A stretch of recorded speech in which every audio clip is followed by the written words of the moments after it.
24 तास प्रत्येक घडामोडीवर लोकप्रवाहाची नजर।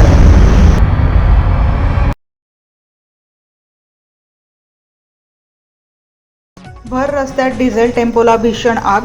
नाशिकच्या मेडिकल कॉलेज रोडवर आज भर रस्त्यात डिझेल वाहतूक करणाऱ्या टेम्पोने अचानक पेट घेतल्याने एकच खळबळ उडाली।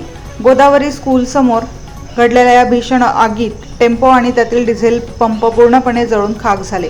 मात्र चालकाच्या प्रसंगावधानामुळे मोठा अनर्थ टळला।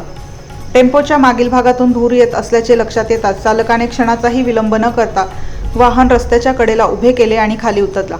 त्यानंतर काही क्षणातच आगीने रौद्ररूप धारण करत संपूर्ण टेम्पोला विळखा घातला। घटना वर्दळीच्या रस्त्यावर आणि शाळेसमोर घडल्याने परिसरात काही काळ भीतीचे वातावरण निर्माण झाले। सुदैवाने या दुर्घटनेत कोणतीही जीवितहानी झाली नाही। मात्र या आगीत लाखो रुपयांचे नुकसान झाल्याचा प्राथमिक अंदाज व्यक्त केला जात आहे।